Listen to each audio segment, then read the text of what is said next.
Member for Langley Walnut Grove. Thank you, Mr. Speaker. Wow, it appears that some members of the government are not aware of the unintended consequences of their policies. John Coleman's a direct result of how exclusionary procurement has left out First Nations on contracts. We know this government has horrible track records when it comes to completing capital projects, and now, instead of being transparent, this government is going to hide all major projects that are less than $125 million. That's most schools, expansions into the healthcare system, now hidden from scrutiny.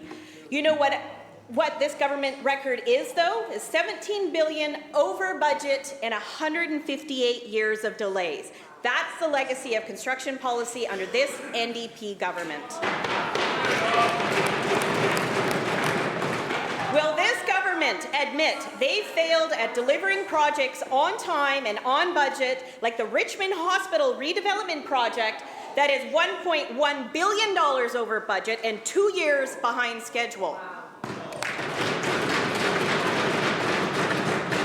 Minister of Infrastructure. Mr. Speaker, our government is proud of the investments that we have made in capital infrastructure across the province.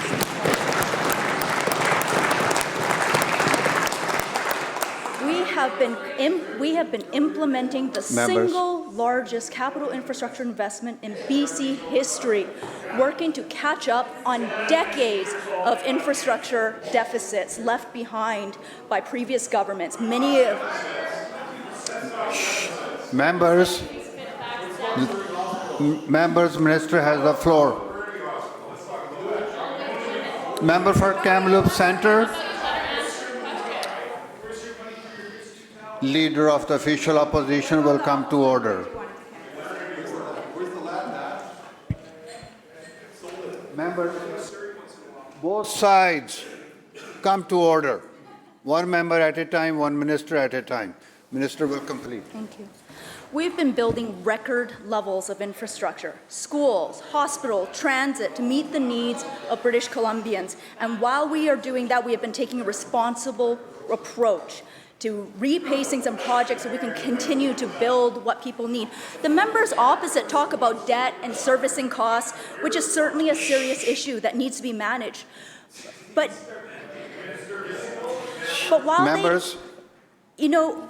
I really think that members opposite need to figure out what their fiscal plan is, because they have spent entire question periods accusing us of not taking the deficit seriously, demanding cuts to service.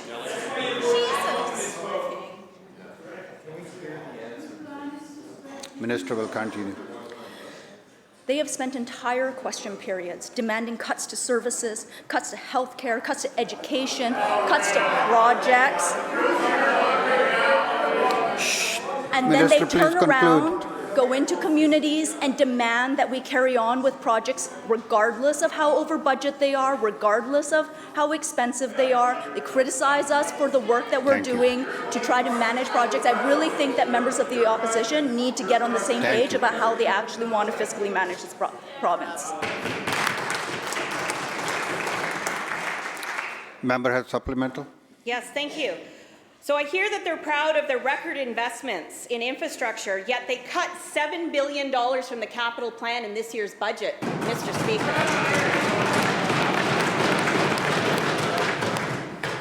As a result of this government's mismanagement, they now have to cancel projects because they've run out of borrowed money. That includes canceling long-term care facilities that are desperately needed. Yeah. When the government mismanages capital projects, everyone is infected, including union and non-unionized workers. The Burnaby Phase 2 hospital was approved for $180 million, and I am told that the latest estimated cost is $180 million, yet it is still on pause. When will this government get serious and stop with the exclusionary procurement processes and get projects in BC built on time?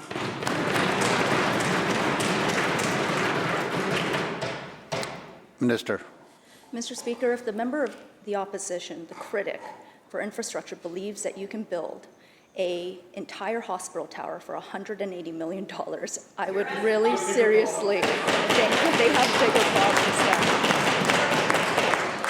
than. The work that we are doing right now is to take the time to work with health authorities to ensure that we can actually deliver projects sustainably, work that the public expects us to do. The member opposite wants to go into communities and tell people that we need to build long-term care homes even if it costs $1.8 million, $2 million, $2.5 million per bed. That is her prerogative. We're going to do the work that it takes to be strong fiscal managers of this crisis situation. I apologize, Members. Mr. Speaker. I can't hear myself think when everyone's screaming. Continue. This is important work. We're proud of that work. We're going to continue to do that work for British Columbians.